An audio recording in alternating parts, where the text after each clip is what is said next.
Welcome to my channel. আজকে আমি আপনাদের সাথে শেয়ার করব ভীষণ মজার পেয়ারার আচার রেসিপি। স্কিপ না করে পুরো ভিডিওটি দেখুন, আশা করি আপনাদের ভালো লাগবে। আমার চ্যানেলের সব ভিউয়ার্স এবং সাবস্ক্রাইবারদেরকে অসংখ্য ধন্যবাদ পাশে থাকার জন্য।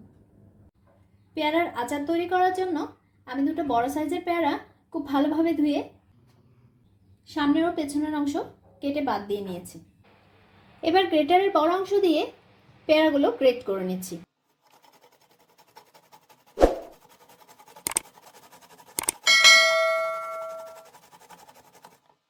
আমি শুধু পেয়ারার বাইরের অংশটাই গ্রেট করে নিব, বীজগুলো দেব না, কারণ বীজগুলো দিলে খেতে ভালো লাগবে না।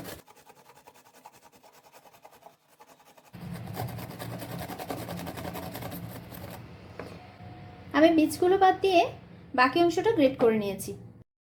এভাবে আমি আরেকটা পেয়ারাও গ্রেট করে নিচ্ছি। পেয়ারাগুলো গ্রেট করা হয়ে গেছে। চুলায় একটি ফ্রাই প্যানে পরিমাণ মতো সরিষার তেল গরম করে নিয়েছি।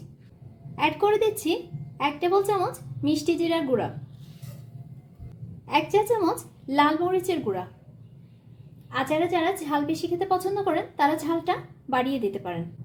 1/5 চা চামচ লবণ। লো ফ্লেমে ফ্রাই করে নিচ্ছি।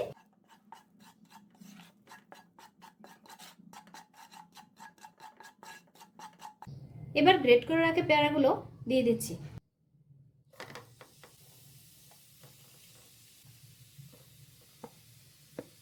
চুলা লো ফ্লেমে রেখে পেয়ারাগুলো মশলার সাথে মিশিয়ে নিচ্ছি।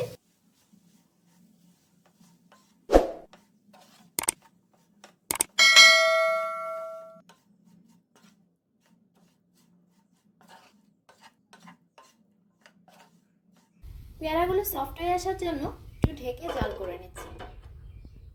3 মিনিট পর অ্যাড করে দিচ্ছি 4 কাপে মেপে 1/3 কাপ পানি।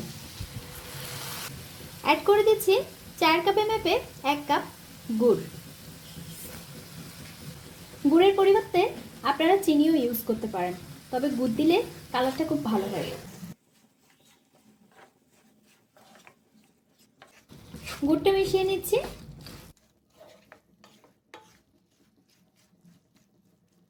গুড়টা নরম হয়ে মিশে যাওয়ার জন্য চুলা লো ফ্লেমে রেখে আবার ঢেকে দিচ্ছি। 2 মিনিট পর ঢাকনা তুলে নিচ্ছি। চুলা লো টু মিডিয়াম ফ্লেমে রেখে পানিটা শুকিয়ে নিচ্ছি।